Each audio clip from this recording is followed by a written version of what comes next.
Hi అండి. తెలుగు కథల ప్రపంచంకు స్వాగతం. ఇవాళ జోడెడ్ల బండి అనే ఒక చిన్న కథను వినేద్దామండి. పూర్వం ఒక గ్రామంలో కనకయ్య అనే వృద్ధుడు ఉండేవాడు.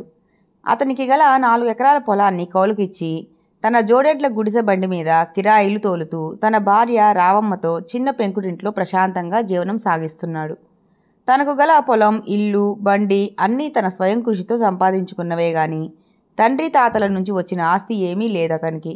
అతను తన జోడెడ్లను సొంత బిడ్డలుగా చూసుకునేవాడు. ఒకరోజు రావమ్మ అతడితో, ఊళ్ళో వాళ్ళు కొందరు జట్టుగా యాత్రలకు వెళ్తున్నారు. దేవుళ్ళందరినీ చూసి రావాలనుకుంటున్నాను. కన్ను కాలు సరిగా ఉండగానే ఆ పని కాస్త అయిపోతే బాగుంటుంది. మనం కూడా వెళదామా అంది ఆశగా. కనకయ్య విసుగ్గా, మన సంగతి మనం చూసుకుంటే మన ఎడ్ల సంగతి ఎవరు చూస్తారు?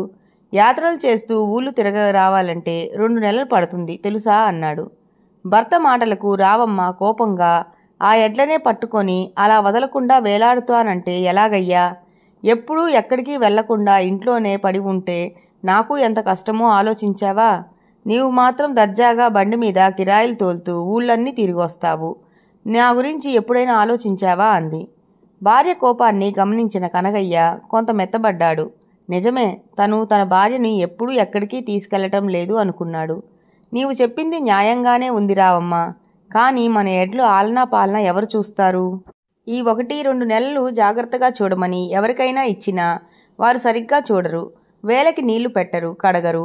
బండి మీద విపరీతమైన బరువు వేసి వాటిని హింస పెడతారు పాపిష్టి వాళ్ళు అన్నాడు. ఆ ఎడ్లను బండిని అమ్మేయండి. మనకు 4 ఎకరాల పొలం ఉంది కదా, మన పొలం మనమే చూసుకుందాము అంది. నేను బ్రతికి ఉండగా ఈ ఎడ్లను అమ్మను, కిరాయిలు తిప్పటం ఆపను, తెలిసిందా అంటూ కనకయ్య భార్యని గట్టిగా మందలించాడు.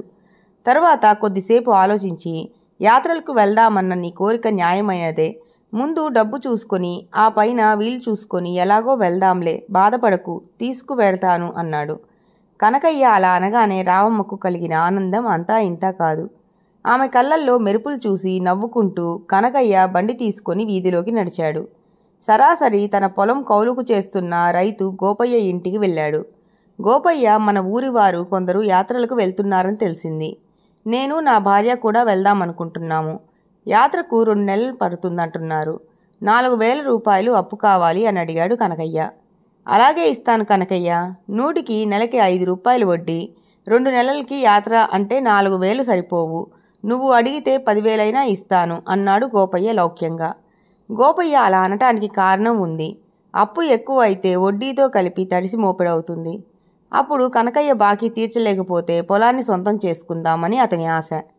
నేను అడిగింది ఇస్తే చాలు, కొంత సొమ్ము నా దగ్గరే ఉందిలే అని 4,000 రూపాయలు తీసుకొని కాగితం రాసిచ్చి బయలుదేరాడు కనకయ్య. మిగిలిన గ్రామస్తులతో పాటు యాత్రలకి వెళ్ళి పుణ్యక్షేత్రాలు తిరుగుతూ ధర్మసత్రాల్లో విశ్రాంతి తీసుకుంటూ 2 నెలల తర్వాత అందరూ క్షేమంగా గ్రామానికి చేరారు. రావమ్మ ఆతృతగా ఇంటికి వచ్చి చూసింది. ఇల్లు యథాప్రకారం శుభ్రంగా ఉంది. ఇంటి ముందు శుభ్రంగా ఉంది.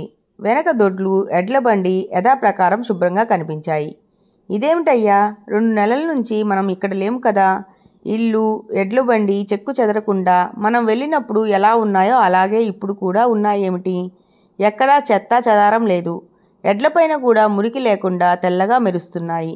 ఇది ఎలా సాధ్యం అంది రావమ్మ ఆశ్చర్యంగా. కనకయ్య చిరునవ్వు నవ్వి, ఇదంతా నా తెలివితేటలు అన్నాడు. అర్థం కానట్లు చూసింది రావమ్మ. మనం ముసలివారం అయిపోయాం కదా, పొలం కౌలుకి ఇచ్చినట్లే బండి కూడా అద్దెకివ్వమని ఊళ్ళో కొంతమంది చాలా కాలం నుంచి అడుగుతున్నారు. బండి వారికిస్తే నేనేం చేయను? ఇంట్లో గోలు గిల్లుకుంటూ కూర్చోలేను కదా. బండి అద్దెకిమ్మని అడిగిన వారిలో బాగా నమ్మకస్తుడు, నిజాయితీపరుడైన స్నేహితుడు వెంకయ్యకు బండి, ఎడ్లు ఇచ్చాను. అతను ఎడ్లను బాగా శ్రమ పెట్టకుండా చూసుకుంటూ రోజూ కడిగి పచ్చగడ్డి వేస్తానని మాట ఇచ్చాడు. ఒకవేళ ఖర్చు ఎక్కువ అయితే అద్దె డబ్బులో కట్టుకోమని చెప్పాను. ఇంటిని కూడా జాగ్రత్తగా శుభ్రం చేసుకోవాలని కూడా చెప్పాను. బండి అద్దెకు తీసుకున్నా వాడు అంత అద్దె ఒక్కసారి చెల్లించగలడా? ఒకేసారి అంత అద్దె చెల్లించడం అలాంటి వారికి కష్టమని నాకు తెలుసు రావమ్మా. అందుకే ఏ రోజు అద్దె డబ్బులు ఆ రోజు ఖర్చులు పోను, మిగిలిన కొన్ని బాకీదారునికి మన బాకీ కింద ఇచ్చేయమని చెప్పాను అని గోపయ్య వివరించి చెప్పాడు. కేవలం ఎడ్ల బండిని జాగ్రత్తగా చూసుకోవడానికి ఒక మనిషిని ఏర్పాటు చేయటమే కాకుండా తమ యాత్రలకు అయిన ఖర్చులను కూడా అతని చేతనే జమ చేయించిన భర్త తెలివితేటలకి రావమ్మ మురిసిపోయింది. ఇంకా కథ కంచికి మనం ఇంటికి. ఈ కథ కనుక మీకు నచ్చినట్లయితే లైక్ చేసి, షేర్ చేసి, కామెంట్ చేసి మన ఛానల్ని సపోర్ట్ చేసేయండి ఫ్రెండ్స్. ఇక ఉంటానండి. By by.